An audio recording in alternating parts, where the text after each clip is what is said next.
جسے شام آج والی جو شام ہے نا وہی شام غریبہ ہے.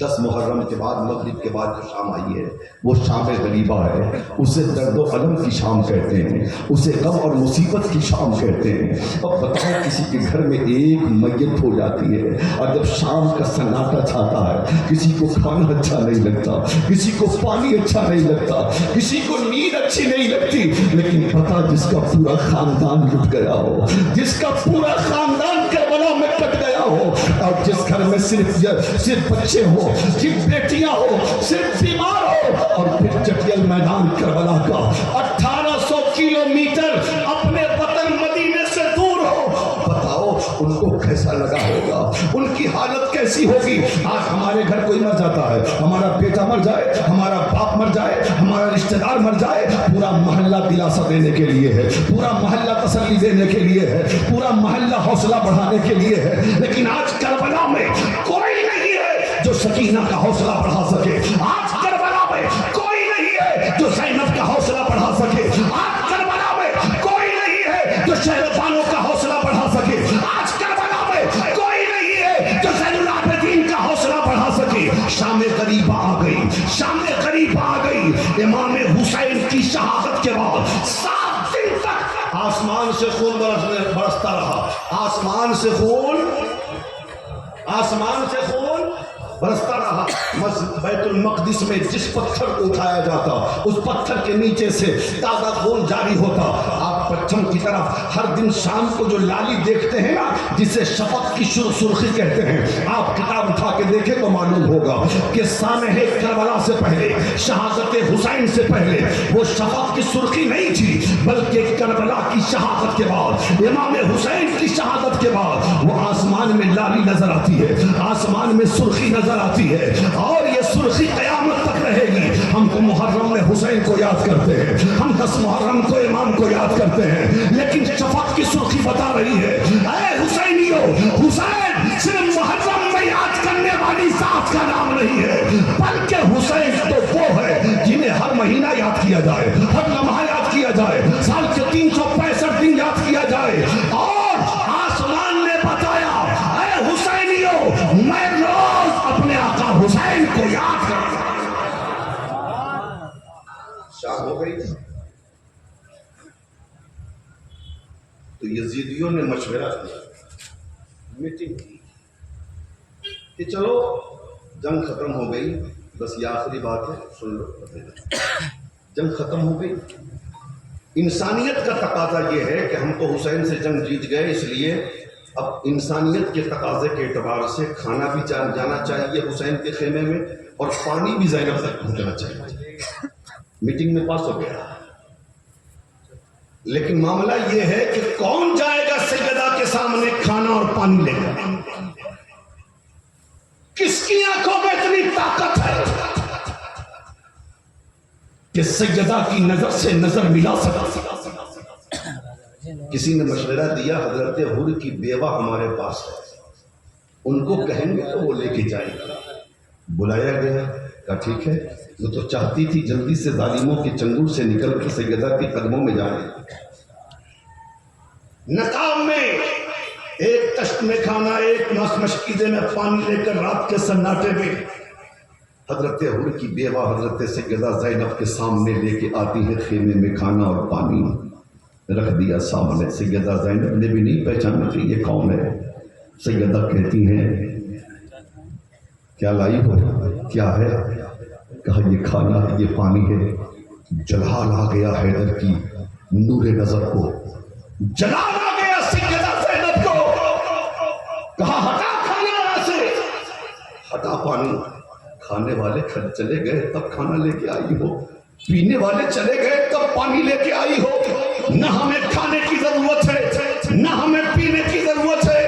اتنا جب کہا تو حضرت حر کی بیوہ نے اپنا سر سیدہ کے قدموں میں ڈال دیا اور کہتی ہے سیدہ مجھے پہچانا آپ نے؟ کہا کون ہو؟ کہ میں حر کی بیوہ ہوں. اگر میرا لایا ہوا کھانا پانی آپ نے نہ لیا تو یہ یزیدی ہمارا مذاق اڑائیں گے